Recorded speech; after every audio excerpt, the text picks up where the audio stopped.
been? Hey everyone, welcome to the Serve Brew. I have a Santa Claus mug today because we are talking Christmas and holiday outreach.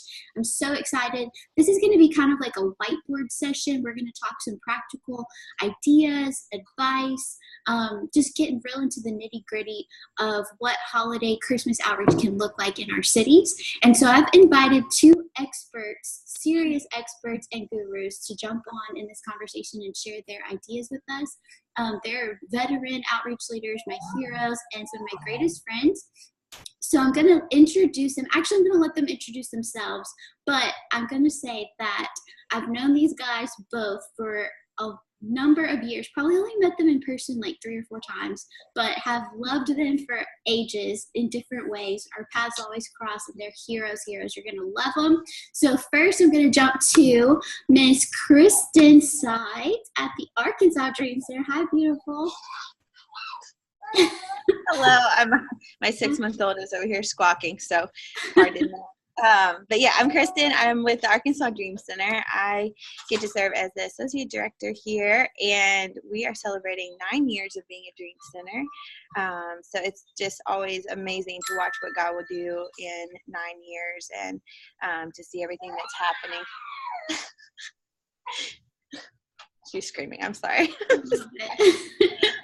But yeah, we've been doing Christmas Mall, I think, for all 9 years of that, and it's been cool to watch how that's evolved and grown. And now we have multiple locations that are participating. Now we have multiple locations in the same counties participating. So it's exciting, and I'm excited to be able to share, kind of the vision of what God's given us and how He's shown us how to use Christmas Mall to bless people, not only with gifts, but with relationship and influence, and just sharing the hope of Christ in that season. So. Brilliant. I love it, and I love you so much. You have been such a great friend ever since I was probably like 14 years old, and I met you. I was like, that girl's my hero. I want to be just like her. I love it. And the shopping mall, like you guys, I think were the first ones I've ever heard of doing that, and that idea blew my mind, and now it's like all over the country. It's so cool. It's so exciting. Yeah. So I'm so excited to hear from you guys. And then I'm going to jump to the lovely Miss Kelli Carson of Memphis Dream Center. Hi, beautiful. Hello. Hi.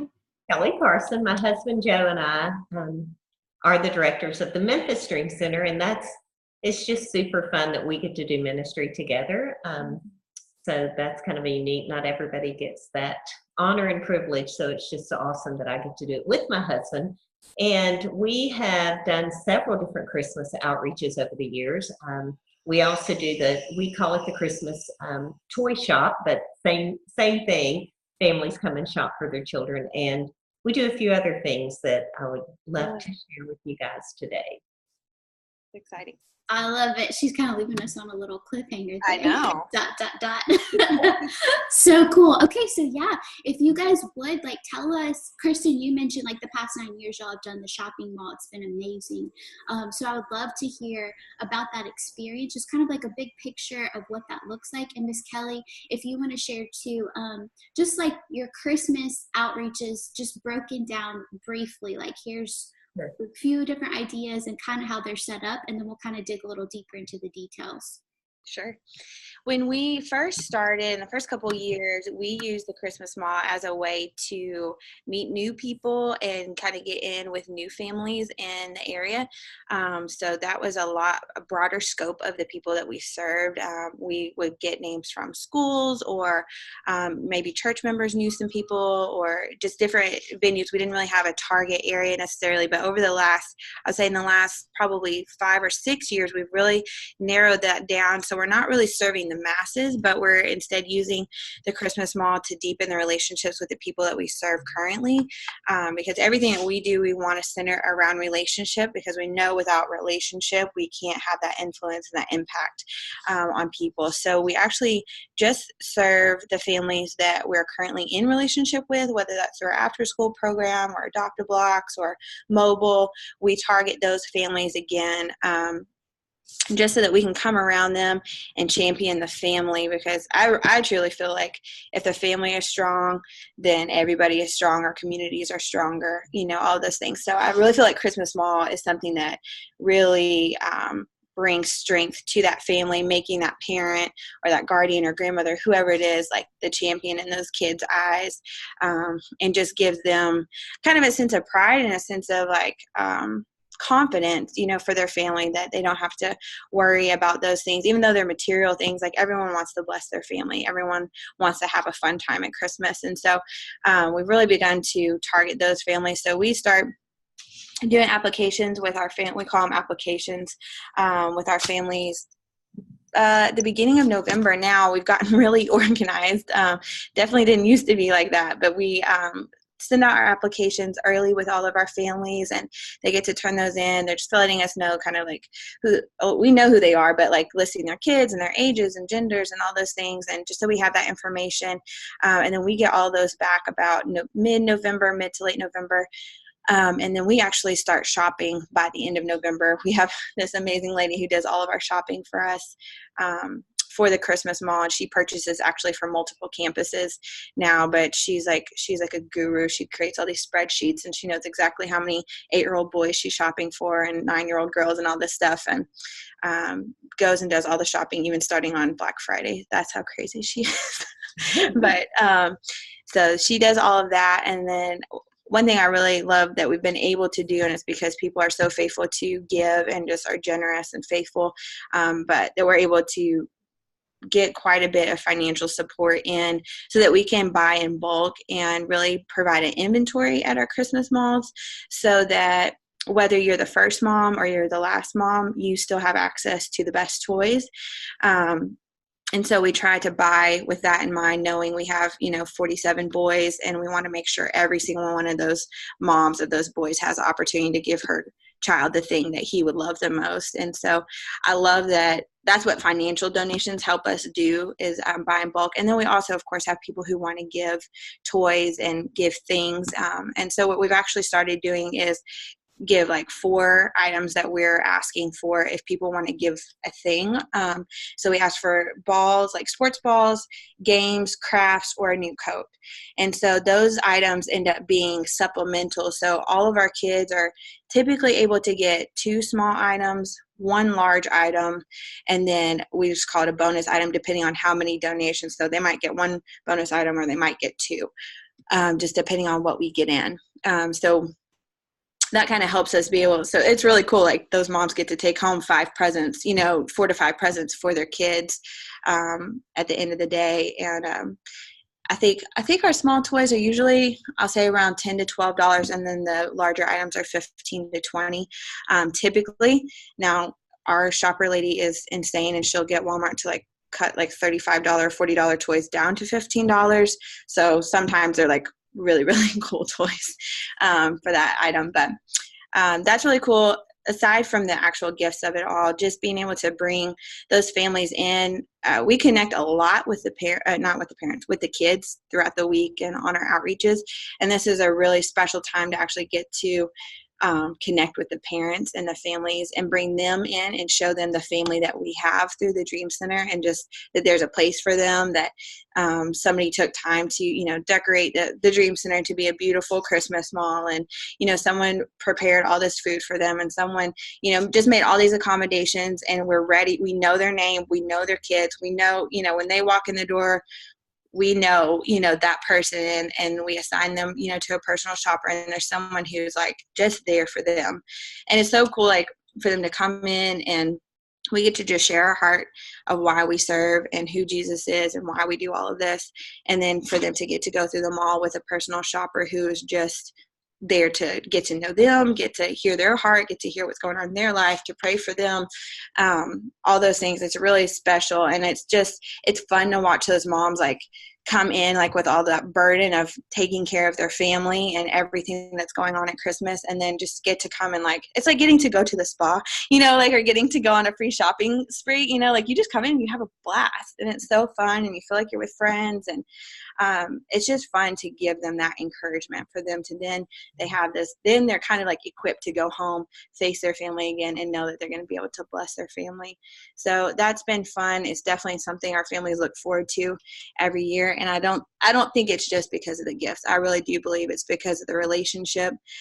That's what I've seen the most in the people that we serve is the greatest lack, the greatest thing that they're needing is that relationship. And I think that's really what they experience in Christmas Mall because we are specifically intentional about the relational part of it.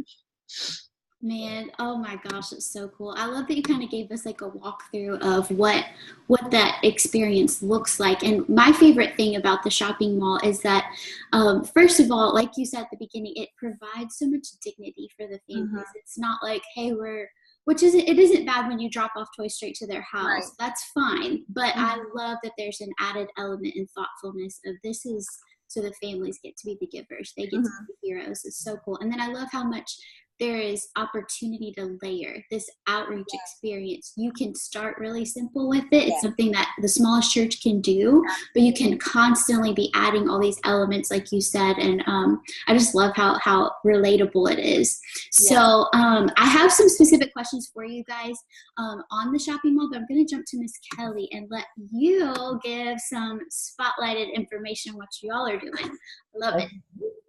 We also do the shopping mall. We call it the Christmas Toy Shop. And very similar to what Kristen was saying, we transform gymnasiums at our campus to, a winter wonderland. The families come in, they actually check their children into our Kids Life area. And so they do a full, they hear the story of Jesus, they do a craft, a nativity, and Memphis Dream Center, Christmas ornaments, they have snacks. So what we want the parents to know, or their grandparents, whoever's coming, is that their children are well taken care of. They don't have to worry about them. They don't have to worry about finding somewhere for them to stay. And all of that's done ahead of time. They register their children along with them when they register themselves to come to the store and shop. And so they'll come in the waiting area. Our lead pastor will have a short message playing by video so the families can hear a short message if they're waiting. Our goal is that no family would wait more than 10 minutes. But that's the goal. Give or take a few minutes. And the same thing, we do a personal shopper, and they walk around. Everything is set up with pipe and drape for us, and that way they know which area. It's all labeled by age groups, gender. So they know which area to go shop, depending on the age and gender of their children. Same thing that we do on the weekend services. For anything we do, we just want to give them a 5-star experience. And so from the time they get out of their vehicles to the time they leave, we have a sweet, sweet lady at our church that makes homemade truffles. And so we come in, we have punch, we have truffles. So it really feels like they're coming to a nice Christmas party. And so she'll make hundreds and hundreds and hundreds of truffles, she and her teenage daughters, every year. She has been so gracious to do that for us. So we do that, and then usually what we do is we'll do that the first or second weekend of December, and on Friday evening is the Christmas stores open for the evening. And then on Saturday, we will, families in our church will sign up and adopt one of these families, and there may be more or less, depending on which family sign up, but they sign up for a live Christmas tree. And so on Saturday, we'll deliver a tree and all the trimmings to their homes. And so your audio I'm not here. I muted myself so I don't echo. Sorry. I'm sorry, Tori. But anyway, and so on Saturday, we'll go, because what we realize, a lot of the families will, while they take the gifts home, they don't have a tree to put them under. And so, and they choose that. Some won't, some will have that, but many don't. And so we've partnered with the Christmas Tree Farm the last couple of years here in Memphis. And so we'll deliver trees, lights, ornaments, and the goal would be for a family at our church to go in and put the tree up and decorate it with the family. And they know to kind of read it if they want them, but most of the families will invite the family who's delivering the tree, or sometimes it's a group of young adults will go take a tree, and they'll invite them to come in. And we've heard great stories. Sometimes they'll end up staying for lunch with the family, and just it's been a great, just another touch for them. And so that's been a fun. I have a really quick cool story. A couple of years ago, we delivered a tree to a family, and their electricity had been off for 2 weeks. And so the mom was like, well, we don't need the lights. We don't have any electricity. And their daughter was like, oh, please, can we just put them on anyway? And so our volunteers came back and shared. And so the next day, one of our pastors and Joe were able to go back out to the house, sit with the family. We were able to cover the utility bills so that their lights could be back on, so they could have utilities for Christmas. And we would have never known that, if we hadn't gone to take the tree. So that's also it's just a fun thing. It's very impactful for those we serve, but also for those who are getting to serve. It's just, we've had some great stories over the years. Oh my gosh, I love it. I'm pregnant, emotional, but I definitely got teary-eyed about the Christmas tree thing. It's so beautiful, and it's just so special. Like, it's not necessary, but it makes it such a magical experience. That's what Christmas is about, just experiencing Jesus with each other, having those special memories made. So that is so thoughtful and so perfect. I love it. Okay, so you guys, doing the shopping mall, I love that y'all kind of are both on the same page with the experience and what it looks like. So I've got some quick shot questions. One is, Kristen, you mentioned this. I love that it's, the recipients are relationship based. Mm-hmm. I know in Birmingham, we do the shopping mall too, and it's always been like really hard. Like, how do you weed out? How do you say we've got this many people who can shop? How do you say no? So how do you guys pick the candidates? And then for the ones who maybe don't qualify, what do you tell them? How do you kind of process all of those things? Yeah, so it's definitely gotten easier since we just target the families that are in our programs now, in our outreaches now. But of course, the kids and the families that are in our programs also have friends, and they have family members who are in similar situations. And so of course there are always more, and a lot of times we know how many, I'll say, spots we have. We know how much money we've raised and how many kids we can help. And so we always let people know, hey, there's an application. Your application is not a guaranteed ticket in, basically. For all of our families, though, like, we're going to help them first. And then we will let people turn in applications that may not be in our program after a certain time period. Like, we have like the first 3 weeks just for our families. And then if there are other families outside of the programs, we let them turn in applications, let them know it's not a guarantee in, and we'll call them on this day, or we'll bring an invitation to them on this day if we're able to help them. And so we do let people know it's a by invitation event only. You do have to have your invitation to be able to come, but we will let you know by this time. And then we do try to leave some spots that are open for, maybe an emergency situation. We do get calls from school counselors or things like that, like schools that we're already really involved with. So maybe the kids don't go to the program, but they go to the schools with our kids or things like that. So we always look like, is there a relational tie to this family? Do they live in our neighborhood right down the street, but they don't come to our programs, or something like that, like where we could have relationship, or somebody that we're in relationship with has relationship with them. And that kind of helps us do that. Some of our campuses that are smaller will actually send letters out either way. They'll either send an invitation or send them a letter and say, thank you for applying, but we weren't able to help this time, but we would love to serve your family another time. So some of our campuses do that. We, here in the Pulaski County area, we just have too many that come in, so we couldn't keep up with it all. But we do just try to let people know off the front, like, it's by invitation and that way. And then we also will try to refer to other agencies or ministries that might have something for them as well. That's cool. Awesome. I love that you guys do try to say that they didn't get their application approved, because I know sometimes people will call multiple bajillion times back. Did I get in? Where's my invitation? So it's good to just give them that decency of, if you have the ability to. That's a great point.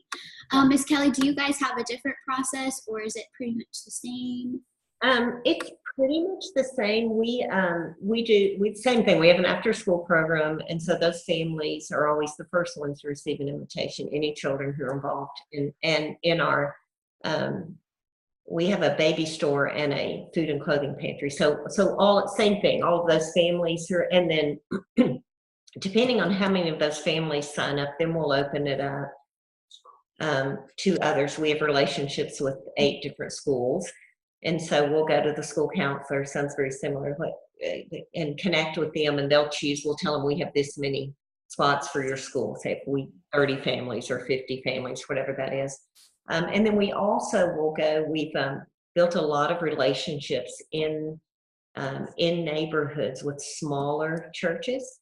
Oh, And a lot of times they'll even have members of their church that need help. So we'll connect with those pastors and we'll tell them, hey, we can give you 15 applications for it, and so that's another way that we connect.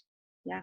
Oh, that's so good. I love that y'all both plan margin for that. That's so beautiful, and that's the heart of Jesus for sure. Okay. I have so many. I'm like writing so many things down as we go. You guys are just incredible. One thing that I know we have encountered a lot of is the question of what's the age cutoff of parents who have teenagers. It's definitely very hard to figure out what gifts to buy for teenagers. How old do you guys go on the shopping experience, and then what gift recommendations do you give, or do you have any ideas for that? Kelli or me? Who first? Do you want? You go, Kelli. Okay. So for us, we go birth through age 14 is what we've done in the past. We're actually changing that this year, and we're going through age 12. What we have found, and I'm not sure if you found this, Kristen, the last couple of years, is we've had so many of those age 12, over 12 items left over that a lot of the families are not taking those. Even when they sign up, they're getting a lot for their younger kids. And so this year we're actually we're stopping at age 12.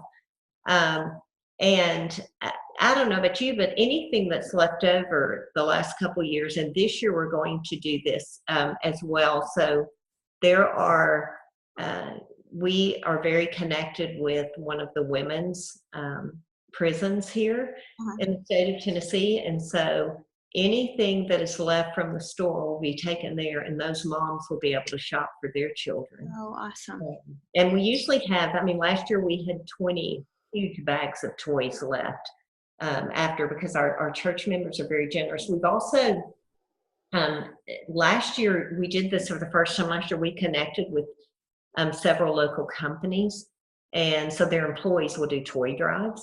And that's even a way twofold, really, to get the Dream Center name out in the community even more, to allow employees of companies to be involved a lot of it, and they'll come serve at the store or come deliver the Christmas trees. So that's been a really sweet connection for us, and we'll be doing that again this year. That's really cool. That is awesome. I love that. We also, I think our cutoff is also 12, but we do, because we serve the families that are involved in our program, we never want the kids that we've been serving for 6 years to now they don't get Christmas, And so if they're families that have been involved, they're in our programs and they're over 12, then we let them stay on, and we serve them through the Christmas Mall. But if there's if it's a kid that hasn't been in our program, or if it's kind of one that's getting referred to us, or one of those families that we're not in relationship with, then we just have the cutoff at 12. But our kids who used to be in elementary and now they're in middle and high school, we continue to serve them. And you're right, it is hard to find, the right kind of toys and things or gifts for that age group. Some of the things that and like I said, our shopper lady's really good. She always checks out what's trending and things like that. But just purses and accessories and makeup kits, and even some of the there's like Axe that has like the body spray and the soap and the deodorant and like different kits like that for the boys, and like little colognes. And I know she's gotten watches for them, earbuds. Even those older boys, they like big remote control cars and, footballs and things like that. So it is challenging, but I think, their gifts maybe are not as expensive in their eyes, because when you get older, your toys get more expensive, of course. So, they're dreaming of having Jordans or an Xbox, and obviously that's not the level of gift that we can give, but we can definitely give smaller. So those are the kind of things that we typically will have on that table for them. Cool. Now, Corey, one thing we are going to do this year, I didn't say because we haven't done it yet, but one thing we're going to do, and same thing as Kristen said, with any family we have a relationship with, if they have kids over the age of 12, they're going to, the parents will receive a gift card so they can shop. Yeah, so that's something we're going to do. That's a great idea. That's so smart. I love that. You have to let us know how that goes. Cool. So those are great ideas. And one thing I meant to say earlier, I love that. I know that it can be hard to say no to people who are coming to shop or wanting to shop. It's hard to decline anyone because our heart is outreach and we want to love everybody all the time. But I did experience, and I'm sure you guys have experienced the same, it kind of makes people want to be in relationship with you throughout the year. If they didn't get into the mall this year, they realize like, oh, like that's a family. I want to be involved as much as I can. And of course, sometimes they'll take advantage and like show up around October and be like, hey, I've been here all year. Where y'all been? It's like, no, you haven't. We know.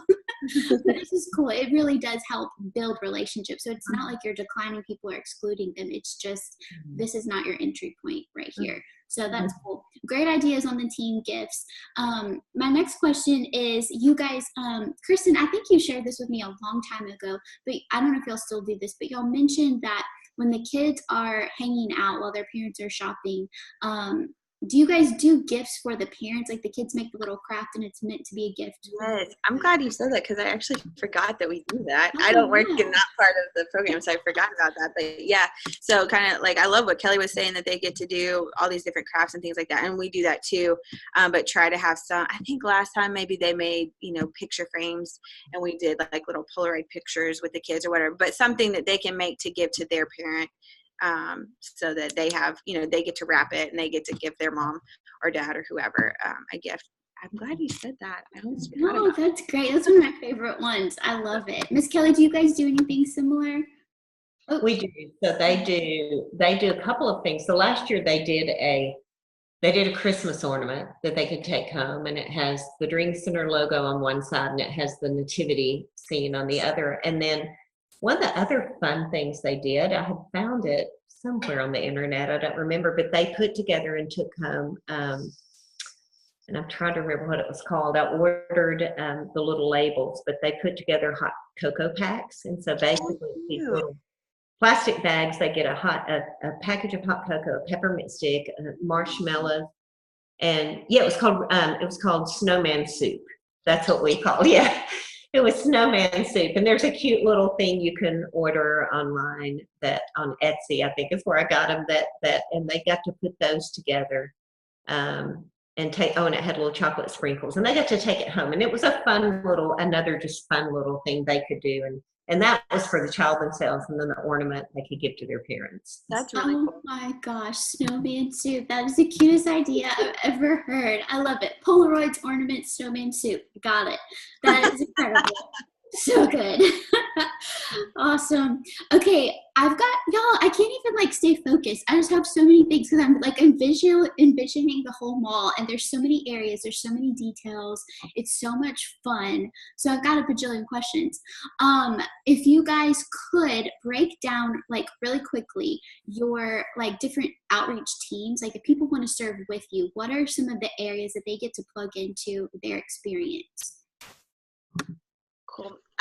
We try to create as many volunteer opportunities as possible and not all just on one day. And so we try to spread it out over the course of 3 or 4 weeks leading up to the event. So whether that's someone on our invitation team, so they'll come to the Dream Center and we have all of the invitations ready for our families, so they get to go and hand deliver those invitations to the families. I think that's such a super fun job. We always tell them, like, you are the bearer of great news, like when you knock on these doors. So they're like waiting and they're hoping that you're going to knock on their door. It's like Publishers Clearinghouse. And so we have invitation teams. We have definitely have setup and decor teams that come in the whole week leading up to it. So whether they like to decorate or they want to make crafts for the kids or, whatever, there's all kinds of, building shelves and setting up tables and all of that kind of stuff. So we have all that going on. We have teams that will help prepare or provide the food and the snacks. So they're bringing in, Christmas cookies and brownies and cakes and, all that kind of stuff, providing hot chocolate or whatever. So we have those teams that come in. And then, of course, like on the day of, we have greeters, we have, wrappers, we have people who are doing personal shopping, we have people who are doing admin, we have parking people and gift carriers, and we call them mall attendants. They're the ones that kind of make sure everything stays stocked and pretty and cute, out there. And trying to think what other teams we have, but we probably have close to 150 to 200 people that volunteer on that day. We also break it up into shifts. We do it all on Saturday, so we have a morning shift and then we have an afternoon shift, and so that way we're able to do have a few more volunteers in there to help. So I think those are some of our main volunteer opportunities. Cool. And then, of course, like hanging out with the kids, that's another area. And then we also, like in our front room when guests are coming in, we have people that are just there to hang out with the guests as they arrive. Gotcha. I love it so much. How do you guys schedule like families? How long does it take a shift of families to go through the mall? Morning shift, how long does that last? And then the afternoon shift?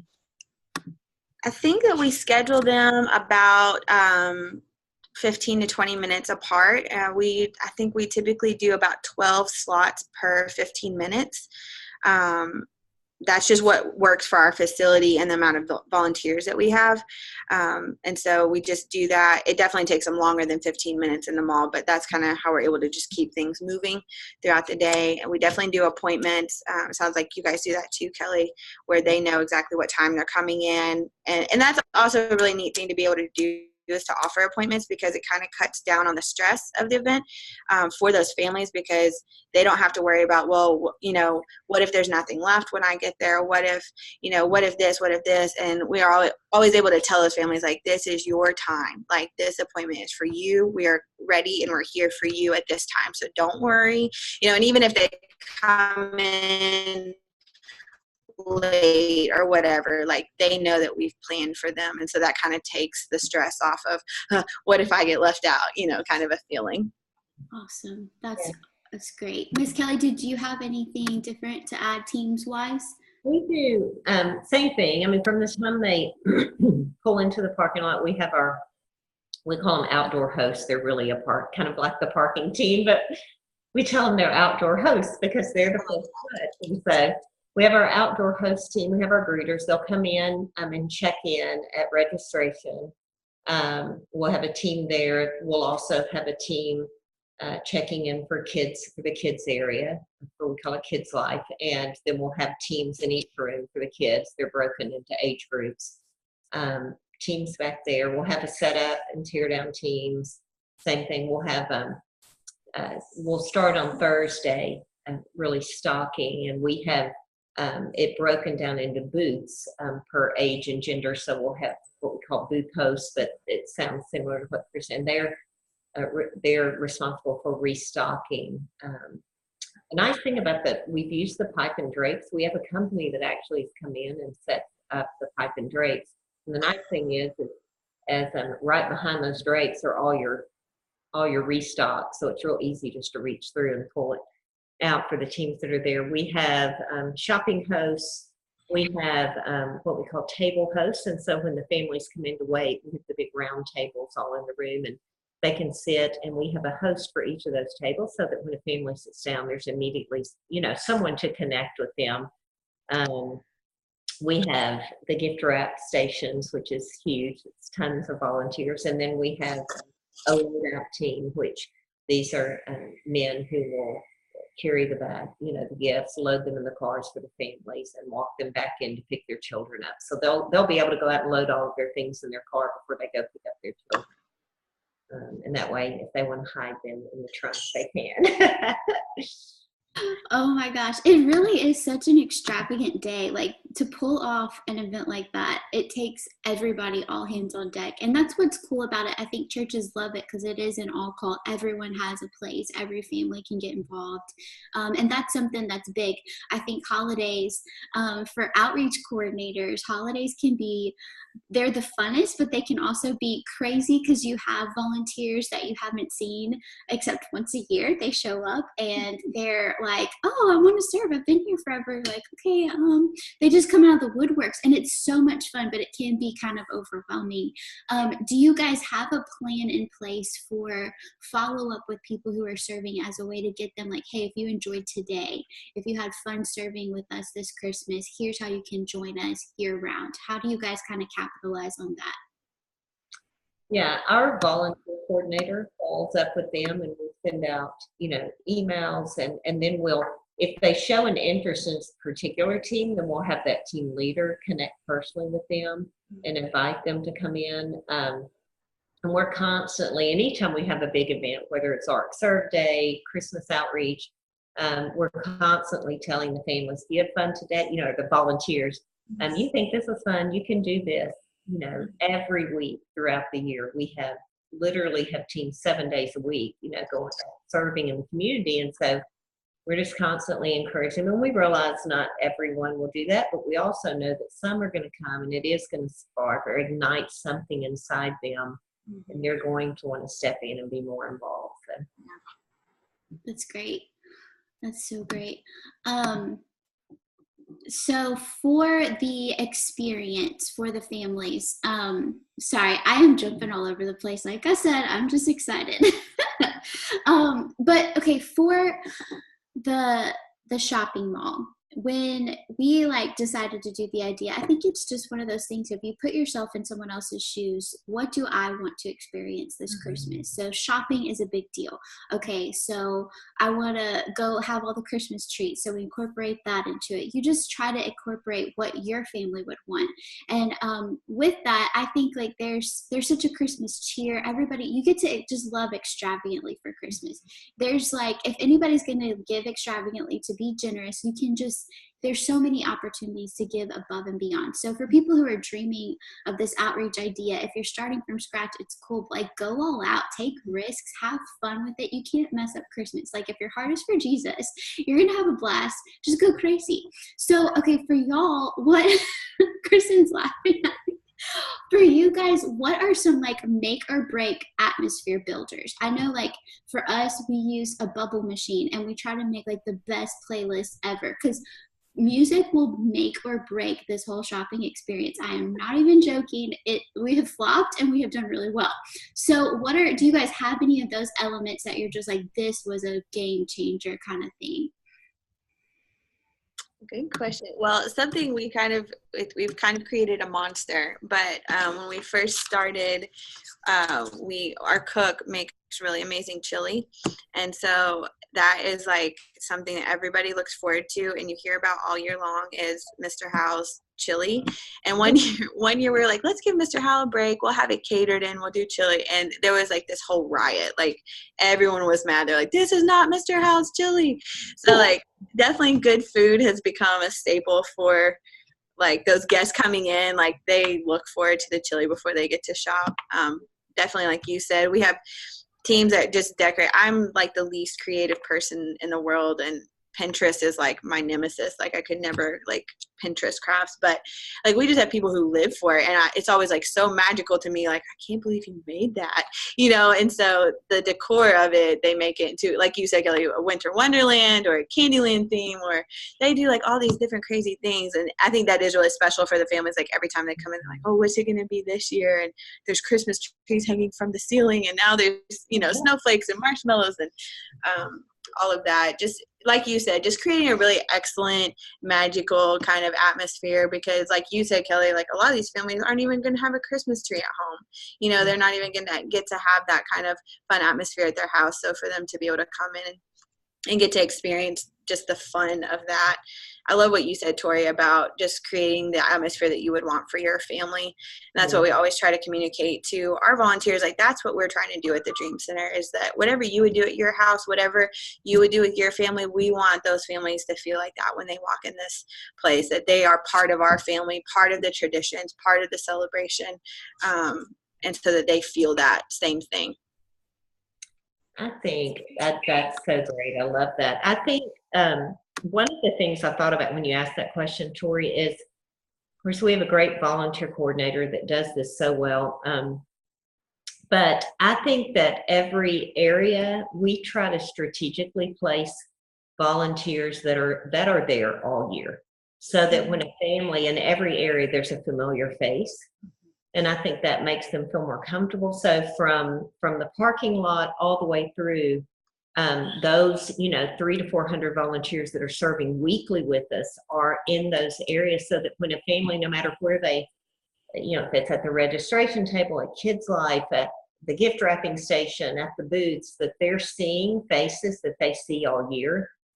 So that they're just not walking into an area and, I don't know any of these people, I've never seen them before. I just think that creates some comfort, that familiarity for the families as they come in. So that's one of the things we try to always think about.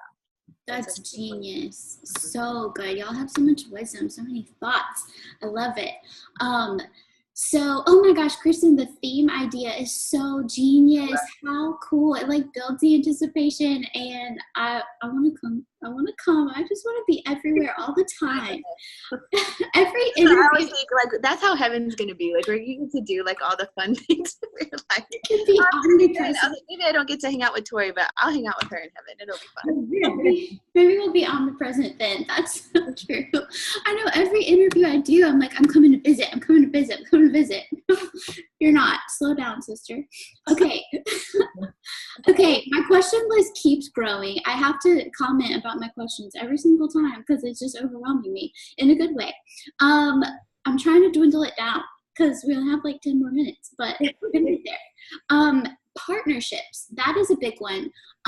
Do you guys have any strategic partnerships that you would recommend for other churches to check into? Like Kristen, you mentioned the bulk shopping kind of deal. I don't know if y'all have any strategic partnerships there. In Birmingham, like, we partnered up with Piggly Wiggly. We said we're gonna buy gift cards to give out to our families. We kind of did like a drawing, like a random drawing. We would give out every 10 minutes, we give out a gift card to Piggly Wiggly. And in turn, they let us borrow all their shopping buggies. So that was really cool. So y'all have anything like that? Just kind of some doors to knock on maybe that you would recommend for people who are planning a mall? I know for us, I think the consistency really helps. And so, like, our shopper lady has really worked to build a relationship with Walmart managers. And that has been a really good source. So, like, regardless of what the company is or the store, like, having somebody who will build that relationship with those managers gives you a lot of favor. So we know the stores that we will go to because we've built relationship with them, and they will, break their backs to, make sure that the Christmas mall is awesome, whether that's from giving discounts to providing, like, our own checkout line when it's time, for that to go through or whatever. Like, that's a huge blessing just to have, like, your own checkout line when you've got 23 shopping carts full of toys. Like, you're not getting all the hatred from the other customers. You're not getting, those looks from the other checkout people. So, I don't have a specific, like, business or anything, but my tip would just be, like, work on building those relationships throughout the year with those stores. Yeah, that's great. I think for us, I think I mentioned it already. We have some great partnerships with some local. Of course, Memphis is the FedEx headquarters, so we have great relationship with Federal Express. So they'll do toy drives and bring volunteers to serve on the weekend. And then there are a few others like that. We also, I don't know if you guys have ever shopped on Good 360. But it is basically, it's GOOD and then 360, and it's Good 360. And we have purchased toys on Good 360. They have great prices. So you have to be a nonprofit 501c3 status to be a part of this, but you can sign up and then you can register with them. It's very easy. I'm trying to remember. I don't even think there's an annual fee. There might be a small annual fee, but we purchased quite a few toys from them last year. And then our church members also, you may do this, Kristen, I don't remember if you said, our church members also, they'll pick up a packet, and we have a packet telling the child's gender, age, a list of gift suggestions for that age group, and we ask them to purchase 4 to 5 items, certain price ranges, all of that. There's real specific things in the packet, but Highlands does that also. But anyway, but we've done that. Good 360 has been a good for lots of things, not just our Christmas outreach. We buy school supplies.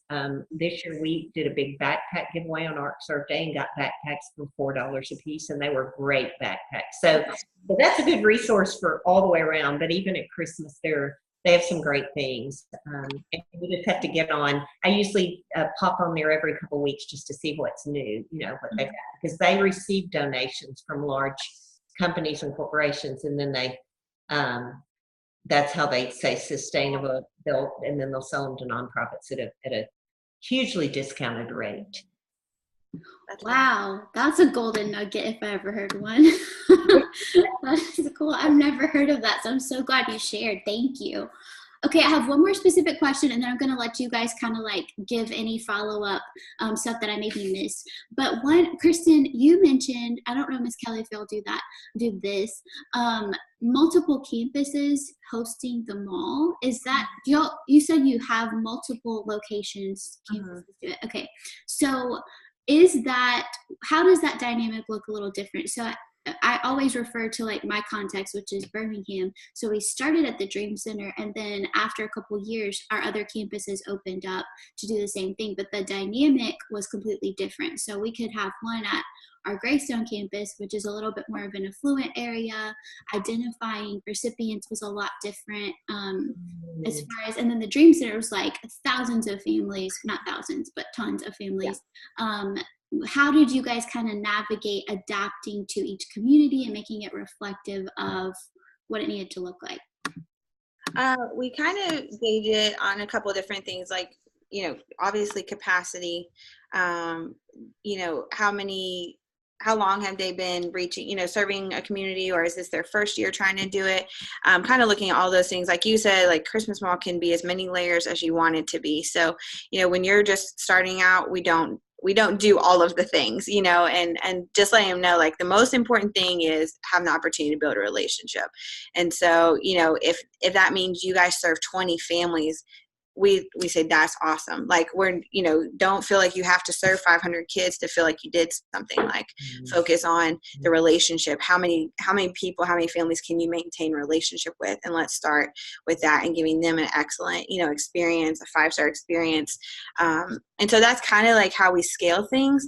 I have noticed like our different locations like to participate in different ways. So like here in Pulaski County, we don't have a lot of people that will donate toys.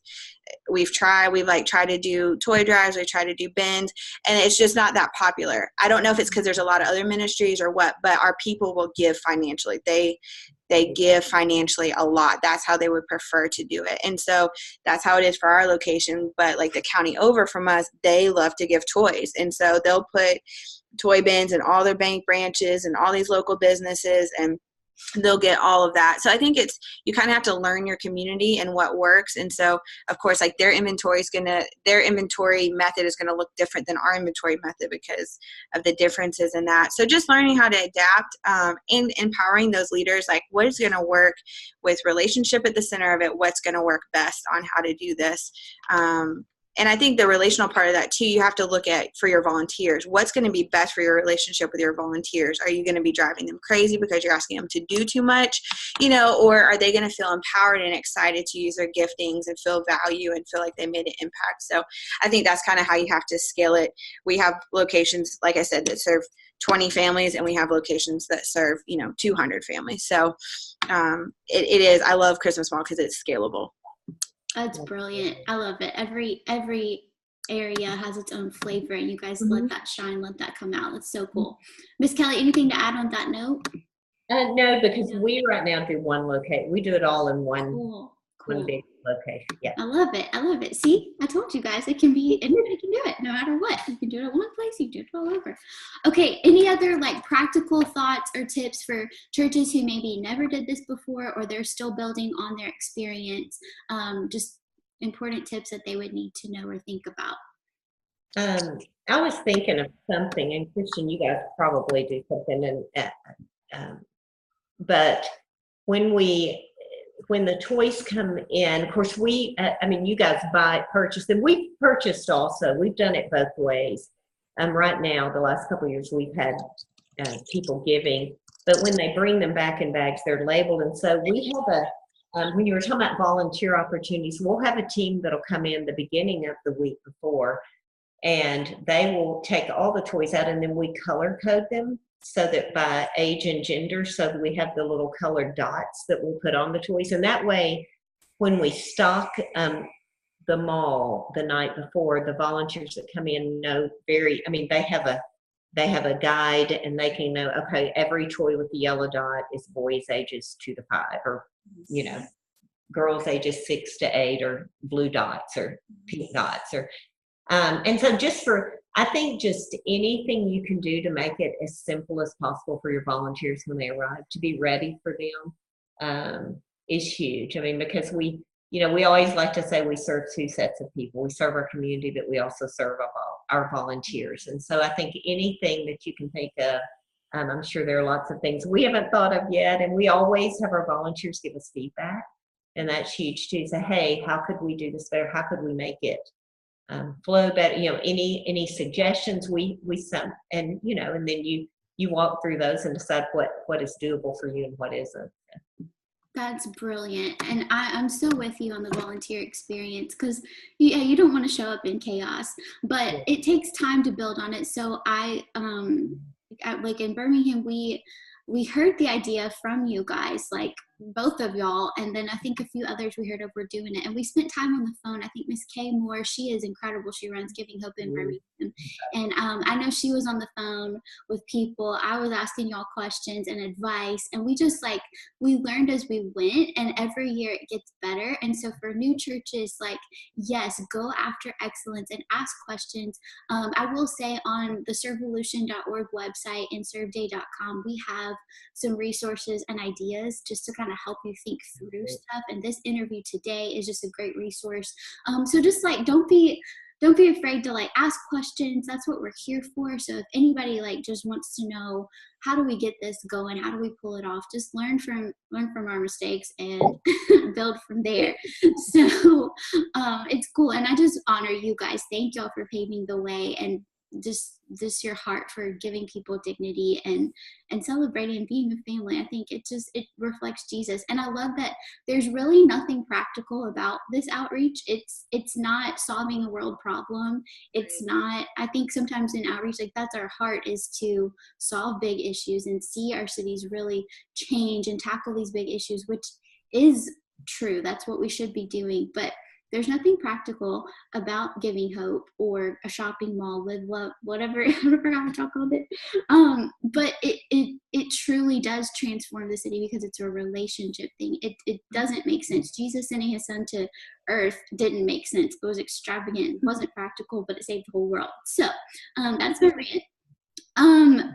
Anything else real quick that you guys have? And then I want to ask y'all, so final closing words of advice, and then one more story. Miss Kelly, the story you shared earlier was amazing, of just like how y'all were able to take that opportunity to turn the power back on and light up the Christmas tree. I love it. But any other stories that y'all have of just how someone's life maybe was changed through this experience? Yeah. This story actually just happened like 2 weeks ago. There's this family that I had met from holiday outreaches. I've known them for like 6 years now, and I only see them for holiday outreaches, like, because when we started, we weren't just specifically targeting those families. And so there was a housing project that we would serve every single Thanksgiving. And I met this family, and it's this mom and her 3 kids, and just loved them. Like, they're just wonderful people. They remembered me every single year. And, you know, like, a lot of the families we serve are very transient. Like, you go there the next year and they don't live there, but this family has always been there. And I'll see them out sometimes in the, you know, at the store or whatever, and they come up and say hello. And I was so excited when we opened our Dream Center in North Little Rock, because this family lived in North Little Rock. And I was like, maybe they can be a part of our outreach, you know, out of our after school programs or Adopt a Block. I was really hopeful, and they still were not able to, you know, to make it with transportation and things like that. But I went over to our Little Rock after school program. We had a family night a couple weeks ago, and they were there. And I went and talked to the mom, and I was like so excited to see her there. And I was like, oh my gosh, I can't believe you're here. And she just looked at me. She was like, we're finally here. We finally made it. She's like, we're a part of the program. I mean, like, after 6 years of like seeing them off and on, and it just became like a goal. Like, one day I know my family's going to be able to be a part of this. And it just made me so excited that, you know, maybe we see them one time a year, but you don't realize the impact that you have that one time a year with these families, and like what it means, and whatever that relationship communicates to them. And that finally, that was the first time she stepped in that door, you know, like the first time her family became inside that building, and just that it was something to aspire to, and something that she still felt a part of, even though she hadn't been able to come on the inside. And now that she's there, she's like, yes, this is what I've been hoping for this whole time. So that's kind of my cool story. I was really excited about that. Oh my gosh, it's so beautiful. Oh my gosh, I love it. Miss Kelly, what you got? Oh, sorry, Kristen, go ahead. I was just going to say my big tip for people, and Kelly kind of already hit on this, is like volunteer management and being super organized and using some type of volunteer management software or something like that. That is something like when our new campuses are starting, they kind of just try like, oh, anybody can come and just show up at 9. And, you know, like, to me, that makes a mega chaotic environment. And so I'm like, I know it's a pain, but can you please sign up online, or can you please go through the, you know, email your leader, let them know, and just taking care of that volunteer, like giving them, for me, like, I know if I'm showing up somewhere new, I want to know exactly who I'm supposed to talk to, exactly what I'm supposed to be wearing, what I'm supposed to be doing, all those things. And like having a volunteer management system of some type allows that, and for people to walk in and feel informed and taken care of even before they walk in that door. And it just opens more opportunity for them to walk away feeling like, okay, it mattered that I was there. I made a difference. Because when you kind of do that, like, oh, anybody can come, just show up at 9. Yeah, bring your grandma. That's fine. You know, that kind of thing. Like, it's fun to be able to include people. But like, if grandma comes and there's nothing for her to do, and she stands there the whole time, she thinks, I thought I was supposed to do outreach, but maybe not. They didn't really need me. And so we never, you know, want people to walk away with that experience. And so that would be my advice. Like, don't be afraid to even limit your volunteer opportunities, to make sure that those volunteers have the best experience that they can have, instead of just like, everybody come on, you know. I've seen the pros and cons of both of those, and the volunteers are a lot healthier and more excited and feel a lot more purposed when you kind of give them some of those limits, but also are able to effectively communicate to them what exactly they'll be doing. Yeah, that's some great advice, because I know we definitely had to cut off some teams, because you don't want to overwhelm the guests with like 1,000 serve shirts, because that's horrible experience for the guests. So that's great. And then it gives you the anticipation of, okay, this team is full, it's very popular, how can we create an experience that's similar for people who want to serve for the next year? You can project. What program do you guys use for volunteer coordinating? We just recently moved over to Volunteer Hub. We're still kind of working through that. It's been really good. There's a lot of features that I really like about it that are automated, things like a waiting list. So if a team does fill up, then you can be added to the waiting list. And if someone has to cancel or something, it will automatically notify those people on the waiting list, hey, there's a spot open. Would you like to take it? So instead of having us, have to make our own waiting lists on paper and calling those volunteers back when we see cancellations, like it automatically takes care of those things. Of course, reminders and thank you emails and things like that too. So brilliant. This is so practical. I love it. Miss Kelly, what you got, my friend? Well, I had, something when you said earlier, Christmas outreach, this may not, change somebody's life completely overnight, whatever, but God's word says the gift makes way for the giver.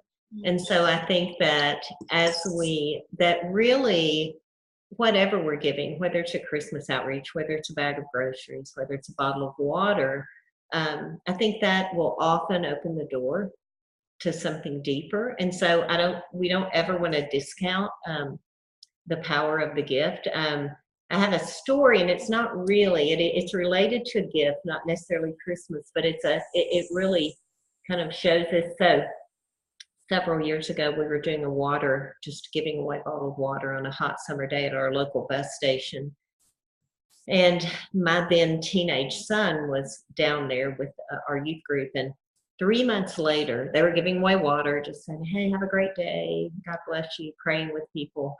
3 months later, we were at a volunteer hub, this place in Memphis that helps many of our homeless in the city. And this gentleman walked across the room and said to my son, and said, hey, were you at the bus station this past summer giving away water?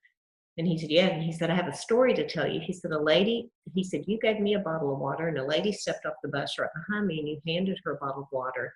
And we walked down the sidewalk, and she just broke down and cried. And he said, and I asked her, Kelly, hold on, you cut out for a second. Oh, okay. Okay, there you're back. Okay, so he said that a lady stepped off the bus somewhere, and you gave her a bottle of water. And she walked on down the sidewalk and then just broke down crying. And he said, this gentleman said, I stopped and asked her if she was okay. And she said, and she proceeded to tell him over the last year, she had lost a son, she'd lost her husband, she had lost her house, had to file bankruptcy because of her grief, and just a lot had happened. And she said, I woke up this morning and I just said, God, it feels like you've forgotten me. If you haven't, you're going to have to show me today. And she said, when that young man handed me that cold bottle of water, I knew that God had not forgotten me. And so I just say that to say that wasn't necessarily a Christmas outreach, but you just never know the power of the gift, whatever is in your hand, and the impact that it's going to make on somebody's life. We were so blessed that God allowed us to hear that story 3 months later. It was so sweet. You may not always hear the stories, but never, just never discount the power of the gift. That's good. Oh, it's so good, Miss Kelly. I will hold on to that forever. That's so good and so beautiful. Okay, I just can't thank y'all enough for taking time to shine your wisdom. I know people who are watching are going to be so blessed and encouraged and inspired. If they have questions, if anyone has questions, wants to get in touch with you guys, what is the best way to find you? Kristen? Probably for me would be either text or email, of course. My email address is Kristen, Kristen, at ardreamcenter.tv. Should I give my phone number? I don't mind to. Is that a thing? Okay. It's 501-416-1252. You can text me or call, but texting is probably going to be better. Thank you, Miss Kelly. Sorry. Yes. So my email is Kelli, and it's Kelli at Memphis Dream Center, all spelled out, .com. So Kelli at memphisdreamcenter.com. And then our office phone number is 901-207-5211. And you can get in touch with me. I'm happy for you to reach out. I love to share the little that I know. So. You know so much. You're truly amazing. Y'all are like Mother Teresa's duplicated. Cool. Thank you so much again. Thanks everybody for jumping on today. Cheers. I hope y'all have a wonderful Christmas. Getting ready. If y'all need anything, you know where to find us. And we'll see you next time on the Serve Brew. Bye. Bye-bye.